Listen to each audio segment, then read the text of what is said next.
شبابنا طيب، شلونكم؟ شو اخباركم؟ ان شاء الله الكل بخير. رجعت وياكم بفيديو جديد، وبهذا الفيديو عن صرف رواتب الموظفين بتاريخ 19/12/2022. فاللي اتمنى من عندكم متابعة الفيديو للنهاية، ولا تنسى تضغط لايك للفيديو والاشتراك بالقناة على مود توصلك جديد الفيديوهات. حيث تم صرف رواتب وزارة التجارة ساري وبابل، تم صرف رواتب وزارة النفط شركة مصافي الوسط،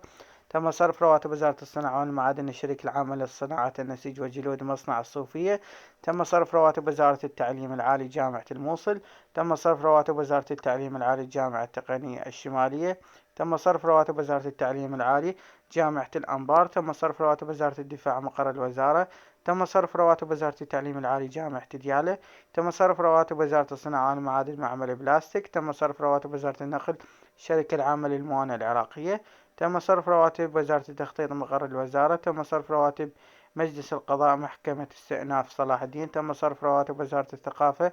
الهيئة العامة للآثار والتراث، تم صرف رواتب وزارة التعليم العالي جامعة بابل مصرف الرشيد، تم صرف رواتب وزارة الصناعة والمعادن معمل نسيج الكوت، تم صرف رواتب مشروع ماء الصحراء الغربية، تم صرف رواتب وزارة الصناعة والمعادن الشركة العامة للصناعات الإنشائية، تم صرف رواتب وزارة العلوم والتكنولوجيا، تم صرف رواتب هيئة دعاوى الملكية، تم صرف رواتب شبكة الإعلام العراقي، تم صرف رواتب وزارة النقل الشركة العامة للسكك الحديدية، تم صرف رواتب ديوان الوقف السني مديرية الوقف السني نينوى، تم صرف رواتب وزارة الصناعة والمعادن هيئة المسح الجيولوجي، تم صرف رواتب وزارة التعليم العالي جامعة تكريت وجامعة القادسية، تم صرف رواتب وزارة الموارد المائية مديرية الموارد المائية الموصل والميسان، تم صرف رواتب وزارة الدفاع مصرف رشيد، تم صرف رواتب وزارة التعليم العالي جامعة كركوك، وزارة التخطيط دائرة الإحصاء، وزارة التعليم العالي جامعة بابل،